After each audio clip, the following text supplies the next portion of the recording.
Hello friends, educate Bharat में मैं आपका स्वागत करती हूँ। फ्रेंड्स, जैसा कि आप सभी जानते हैं, मैं आपके लिए जीके के क्वेश्चंस लेकर के आती हूँ। तो जीके के आज का जो टॉपिक है, वो टॉपिक है भारत का इतिहास। फ्रेंड्स, भारत के इतिहास को 3 भागों में बांटा गया है। प्राचीन भारत का इतिहास, जिसमें वैदिक काल, और इसके बाद आपको सिंधु घाटी सभ्यता से ये स्टार्ट होता है। वैदिक काल भी आता है और आ जाता है आपके जो सभ्यता विकसित हुई, मानव सभ्यता, उससे संबंधित चीजें आपको इसमें देखने को मिलती है। अब आते हैं मध्यकालीन भारत का इतिहास। तो इसमें दिल्ली सल्तनत से स्टार्टिंग होती है और मुगल साम्राज्य आ जाता है। फिर कुछ क्षेत्रीय राज्य जो हैं, उनको भी इसमें दिखाया जाता है। अब आते हैं थर्ड, मॉडर्न हिस्ट्री या आधुनिक भारत का इतिहास। तो ये जो तीसरा वाला है, इसमें आपके ब्रिटिश साम्राज्य को दिखाता है, किस प्रकार से अंग्रेज भारत में आते हैं। उसके बाद हमारा स्वतंत्रता संग्राम दिखाता है। फिर लास्ट में जो है, वो हमारे स्वतंत्र भारत को दिखाता है। तो फ्रेंड्स, इस तरह से हम तीनों को पढ़ेंगे और मिक्स करके। स्पेशली हमने इसमें क्वेश्चंस को रखा है पत्र और पत्रिकाओं और पुस्तकों से संबंधित, जो कि एग्जाम्स में बहुत ज्यादा पूछता है। वीडियो अगर आपको पसंद आए दोस्तों, तो एक लाइक हमें जरूर दें, इससे हमें मोटिवेशन मिलता है। चलिए शुरू करते हैं। क्वेश्चन नंबर 1 आपकी स्क्रीन पर है।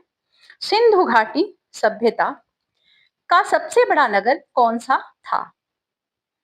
तो सिंधु घाटी सभ्यता का सबसे बड़ा नगर जो था, ये था मोहनजोदड़ो।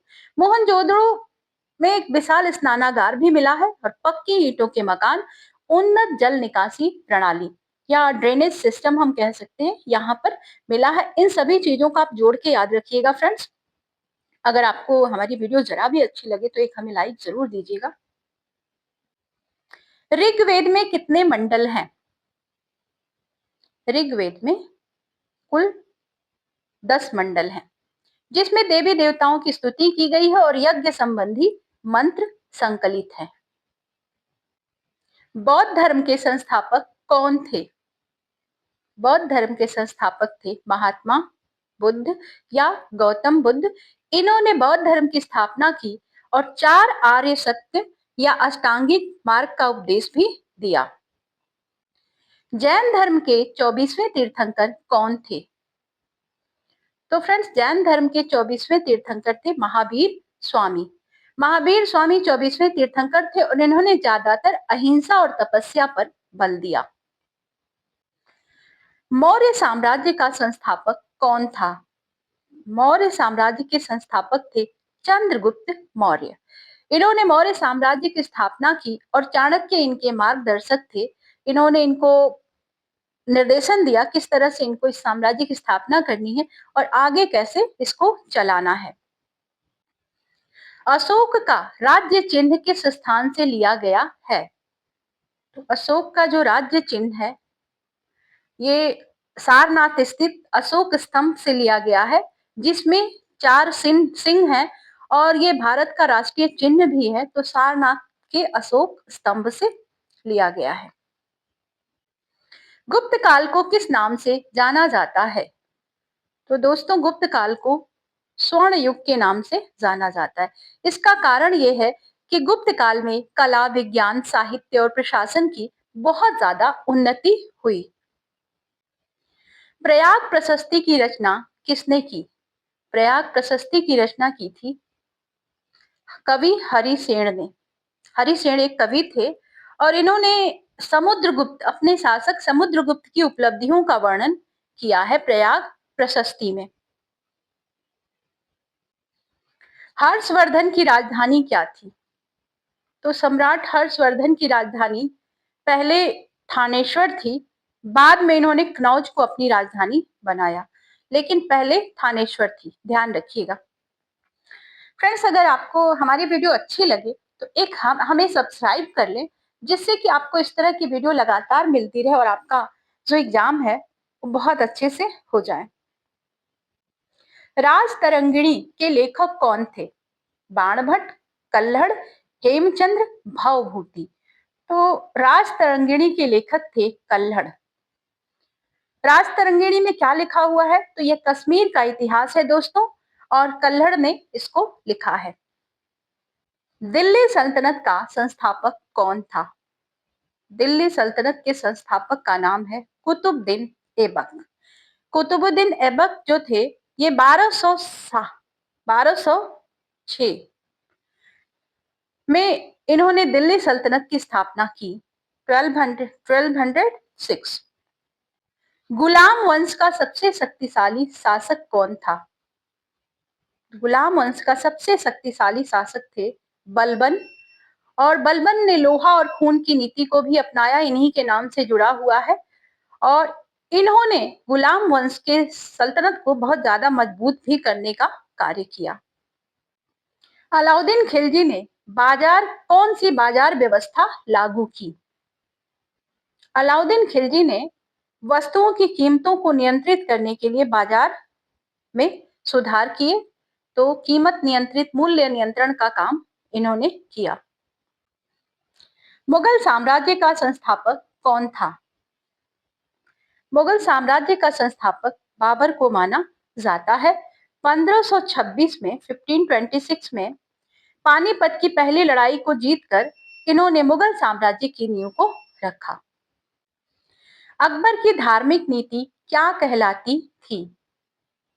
अकबर की धार्मिक नीति को सुलह-ए-कुल कहा जाता है। सुलह-ए-कुल का अर्थ क्या है? सभी धर्मों के प्रति सहिष्णुता, जिसे अकबर ने अपनाया। ताजमहल का निर्माण किसने करवाया?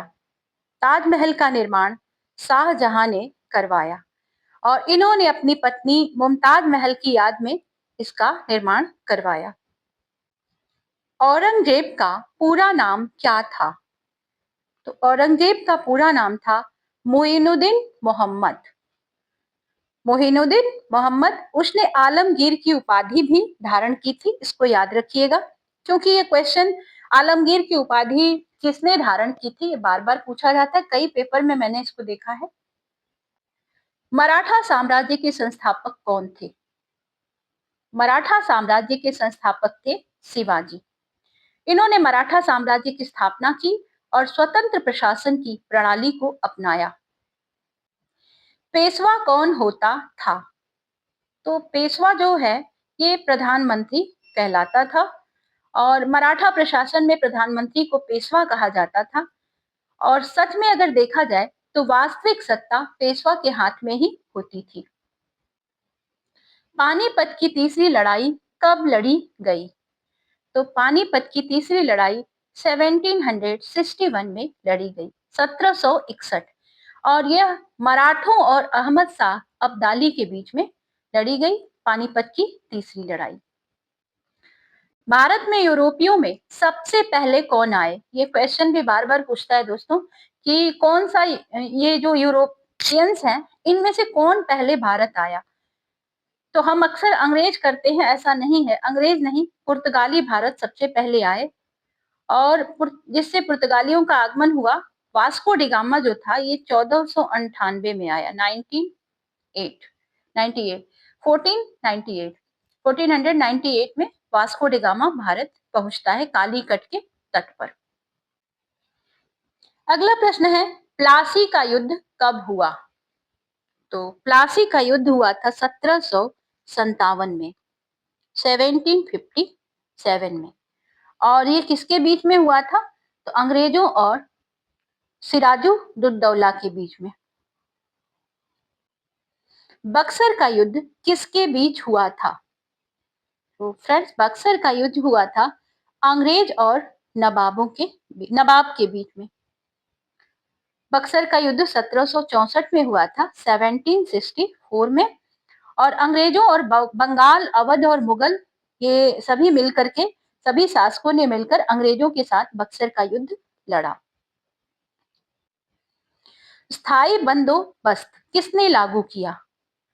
तो स्थायी बंदोबस्त लॉर्ड कॉर्नवालिस ने लागू किया था। कब किया?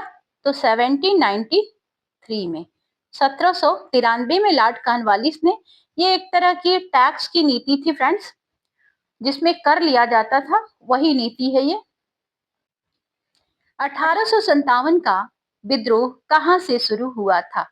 तो 1857 का विद्रोह, प्रथम स्वतंत्रता संग्राम भी जिसे कहा जाता है, ये मेरठ से शुरू हुआ था।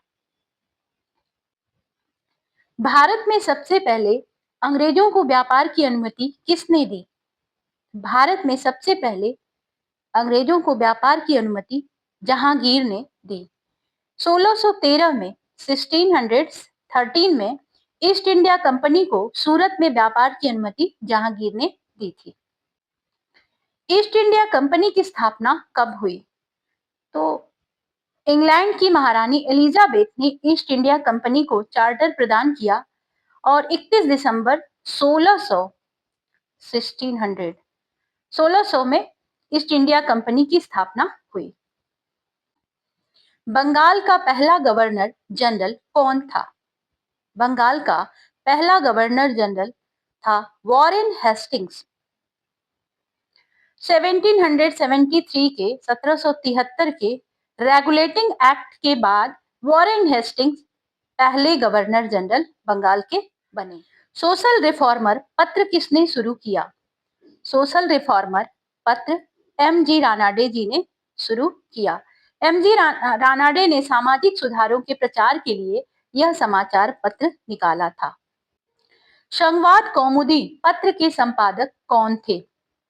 संवाद कौमुदी एक बंगाली भाषा का पत्र था और इसको राजा राम मोहन राय ने निकाला और ये सामाजिक सुधारों का समर्थक भी था। केसरी पत्र की शुरुआत किसने की? केसरी मराठी भाषा का राष्ट्रवादी पत्र था और इसने स्वराज का समर्थन किया और इसको निकालने वाले थे बाल गंगाधर तिलक। मराठा पत्र किस भाषा में प्रकाशित होता था? मराठा पत्र अंग्रेजी भाषा का पत्र था जिसे बाल गंगाधर तिलक ने शुरू किया था। अमृत बाजार पत्रिका के संस्थापक कौन थे? तो यह पत्र अंग्रेजी और बंगाली दोनों भाषाओं में प्रकाशित होता था और इसको प्रकाशित करने वाले का नाम है शिशिर कुमार घोष। शिशिर कुमार घोष। यंग इंडिया पत्रिका किससे जुड़ी थी?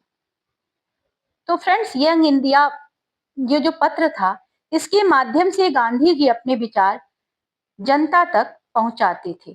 तो ये महात्मा गांधी से जुड़ी हुई ये पत्रिका है।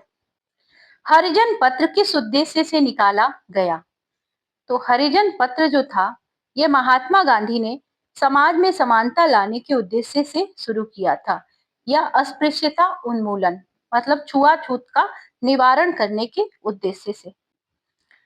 इंडियन मिरर पत्र किसने संपादित किया? तो इंडियन मिरर पत्र जो था ये एक प्रमुख राष्ट्रवादी समाचार पत्र था और इसको निकालने वाले थे Surendranath Banerjee.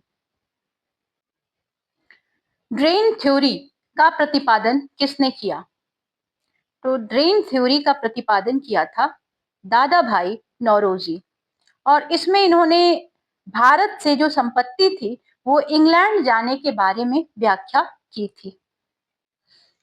Poverty and un British rule in India पुस्तक किसने लिखी? Poverty and un British rule in India. तो इस पुस्तक को भी लिखा है दादा भाई नौरोजी ने और यह जो पुस्तक है इसमें ब्रिटिशियर्स ने जो हमारा शोषण किया उसके आर्थिक व्याख्या करती है। किस प्रकार हमारा शोषण आर्थिक रूप से किया अंग्रेजों ने उसके बारे में सारी व्याख्या इस बुक में लिखी हुई है। इकोनॉमिक हिस्ट्री ऑफ इंडिया के लेखक कौन थे? तो इस पुस्तक के लेखक का नाम है आर.सी. दत्त। इन्होंने इस पुस्तक के माध्यम से भारत की आर्थिक स्थिति का ऐतिहासिक विश्लेषण किया है। हिंद स्वराज पुस्तक किसने लिखी? तो हिंद स्वराज पुस्तक को लिखने वाले हैं महात्मा गांधी। महात्मा गांधी ने इसमें स्वशासन की अवधारणा को स्पष्ट किया है। आनंद मठ उपन्यास के लेखक कौन थे?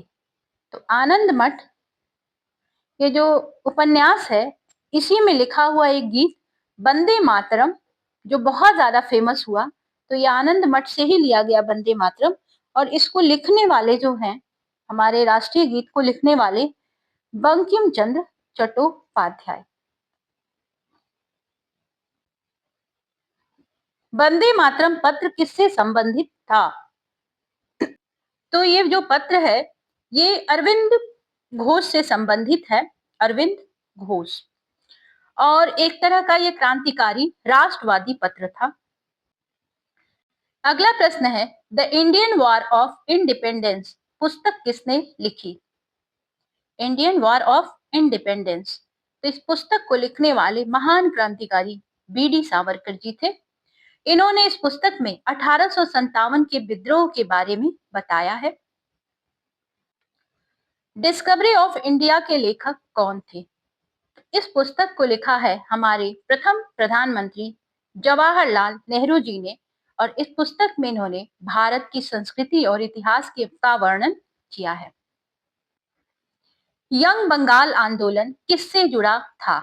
यंग बंगाल, तो ये आंदोलन जुड़ा हुआ था, भारत में पश्चिमी शिक्षा और तर्कवाद से प्रभावित था।